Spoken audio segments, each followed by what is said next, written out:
Bonjour et bienvenue sur Vidéo Club 58. Aujourd'hui, je voulais revenir exceptionnellement sur les films Scooby-Doo. Alors, on me dirait pourquoi revenir sur les films Scooby-Doo, des films donc absolument orientés famille, voire très petits, des films d'une qualité plutôt relative hein, quand on les a déjà vus, surtout pour le premier. Et pourquoi est-ce que j'avais envie de revenir dessus? En fait, ils ont une particularité, les deux films Scooby-Doo, hein, les deux premiers films, c'est d'avoir été écrits tous les deux par James Gunn. Alors James Gunn, maintenant, ça vous dit forcément quelque chose, hein, puisque il va bientôt revenir avec un univers DC complètement remodelé par ses soins après l'univers DC qui avait été proposé par Zack Snyder. Donc là, il fait une refonte complète et il revient du coup avec un nouveau film Superman. Sinon, on connaît déjà beaucoup de James Gunn parce que c'est le réalisateur de la trilogie des Gardiens de la Galaxie et il a également réalisé The Suicide Squad, donc le Suicide Squad 2 pour DC également. Avant ça, James Gunn, ce qui est intéressant, c'est qu'il travaille pour Troma, en fait, la boîte de Lloyd Kaufman, et il participe activement, il est scénariste pour le film Troméo et Juliette, donc une version Troma évidente de Roméo et Juliette, et il est non crédité en tant que réalisateur pour ce film. Il fait sa première main, enfin ses premières armes plutôt, sur ce film. Et après, il a soit vraiment d'indépendance de sortir de l'univers Trauma, en gros de solliciter les grands studios, et il se met à écrire ce scénario justement de Scooby-Doo pour le premier film, qui est accepté par la Warner. Et en fait, voilà, ce qui est intéressant avec le projet Scooby-Doo, c'est que c'est la porte d'entrée de James Gunn justement vers les grands studios qui lui permettront plus tard, hein, puisqu'on est déjà chez la Warner, de concrétiser ses rêves en réalisant des films de super-héros. Scooby-Doo 1, on va parler des films, n'est pas un film extraordinaire. Le problème de Scooby-Doo 1, c'est que déjà il a un scénario, pour le coup, je trouve pas extraordinaire. L'aventure qui nous est proposée pour quiconque a déjà vu des dessins animés de la grande époque Scooby-Doo, vraiment les anciens, c'est pas le ton exact en fait de la série, il y a quelque chose qui manque. Et quand on lit des interviews récentes en fait du cast hein, ou de James Gunn, ils annoncent, tout le monde est d'accord là-dessus, qu'il existerait en fait une version classée R de Scooby-Doo, de ce premier film, donc beaucoup de scènes qui auraient été mis à la poubelle, justement pour éviter une classification trop dérangeante, rester dans le tout public. Et vous savez, le montage, après, on a du mal à s'imaginer, en fait, quand on regarde ce premier Scooby-Doo avec tous les défauts qu'il peut avoir, on a du mal à imaginer que ce film pourrait être classé R, même avec quelques modifications. Et pourtant, le montage, c'est vraiment un art, hein. Il suffit de changer la musique, le rythme des scènes, la manière de montrer les choses, et vous pouvez avoir un film complètement différent. Et James Gunn, vu dans quel univers il était à ce moment-là, je me dis c'est peut-être possible en fait, peut-être que effectivement Warner a pu valider un scénario qui allait être classé R, et une fois à l'étape du montage, totalement remodeler la chose afin qu'un enfant voilà, de 5-6 ans puisse aller voir Scooby-Doo au cinéma. Donc il y a voilà, un petit truc par rapport à ce Scooby-Doo où maintenant du coup on pourrait se poser la question à quoi ressemblerait le film si vraiment on nous l'avait montré tel qu'apparemment il a été tourné.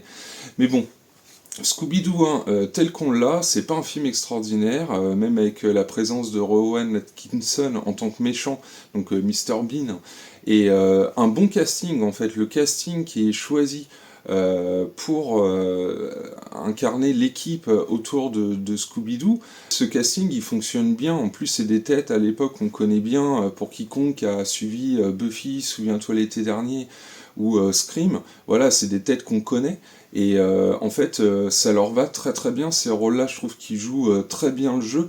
Mention spéciale bien sûr à Matthew Lillard, hein, qui est vraiment exceptionnel en Sammy, ça lui va très très bien, mais le film est vraiment trop imparfait et quand on le termine, ça laisse vraiment un goût d'inachevé. Genre bon, on n'a vraiment pas eu à faire un grand spectacle. Il y a eu des adaptations de dessins animés, que ce soit les Pierres à Feu ou Casper, qui étaient bien plus réussis que ça.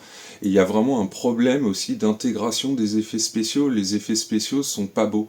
En fait, ils font trop cartoon, ne s'intègrent pas bien au reste des décors. En fait, on voit les effets spéciaux, on voit que ça en fait. C'est plutôt moche, et Scooby-Doo, malheureusement, le personnage principal du film, je trouve qu'il en pâtit énormément de ce type d'animation des effets spéciaux. Pour le 2, par contre, James Gunn voit les choses un peu plus en grand. Je trouve que le 2 est plus réjouissant au niveau de l'intrigue, au niveau de ce qui se passe dans l'aventure. On est face à un film beaucoup plus respectueux de l'univers justement qu'on nous a montré dans le dessin animé. Il y a des références d'ailleurs claires par rapport à l'ancien dessin animé, que ce soit par les méchants qu'on nous présente dans ce deuxième épisode, ou l'ambiance générale. Il y a toujours des défauts qui sont propres, voilà, je pense à ces deux adaptations-là, mais je trouve qu'il y a pas mal de choses qui ont été corrigées. En tout cas, le 2, je le trouve bien plus plaisant que le premier. Ils ont gardé le même casting, et je trouve ça c'était une très bonne idée aussi. Ça fonctionne toujours aussi bien, je dirais même que ça fonctionne encore mieux que dans le premier. Parce que là, je trouve Freddie Prinze Jr. est très drôle dans ce deuxième épisode, bien plus que dans le premier. Et je vous dis, l'intrigue est beaucoup plus sympa aussi. Je pense que James Gunn, là, a pris en compte le fait que, de toute façon, ce Scooby-Doo 2, dans la mesure où le premier, même s'il a reçu des critiques très négatives, a très bien marché. Et au moment où Scooby-Doo 2 va se faire, il a conscience que de toute façon il faut viser le marché de l'enfance, hein, puisque le premier a visé finalement ce marché-là. Et en fait, il écrit un film plutôt pour enfants, mais qui a beaucoup plus d'atouts et de qualité que ce qu'on a pu voir dans le premier film. Mais bon, qui a aussi toujours des problèmes d'intégration au niveau des effets spéciaux. Ça a été un tout petit peu corrigé, mais sans plus. Il a été question apparemment d'un troisième Scooby-Doo, parce que le deuxième a également été un succès. En fait, c'est des films qui rapportent quand même pas mal. Et à ce moment-là, James Gunn, on lui a proposé carrément de diriger le film lui-même. Voilà, étape suivante. Le problème, c'est que il voyait pas trop d'idées vraiment extraordinaires pour ce troisième volet, à part qu'il y avait un titre de travail qui était provisoire, et qui amènerait apparemment l'équipe de la Mystery Machine en Écosse pour enquêter justement sur une histoire de fantôme dans un manoir. Et donc voilà, c'était un peu le pitch qui avait été avancé pour ce troisième Scooby-Doo, qui aurait été réalisé et écrit par James Gunn, mais qui finalement ne s'est jamais fait, parce que James Gunn a profité de l'occasion de réaliser son premier film en solo, mais de manière un peu plus indépendante, et il a fait Horribilis, qui était un super film hommage aux films d'invasion un petit peu extraterrestre, avec des petites bestioles rampantes et tout.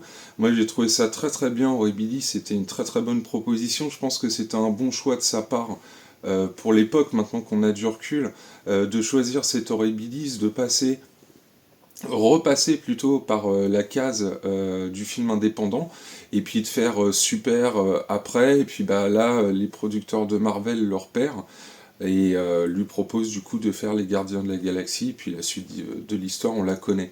Mais voilà, je voulais revenir un peu sur ces deux films Scooby-Doo, donc qui sont clairement destinés aux enfants, hein, je le répète, hein, mais avec un deuxième épisode déjà un peu plus satisfaisant, et donc qui ont la particularité d'avoir été écrits par James Gunn.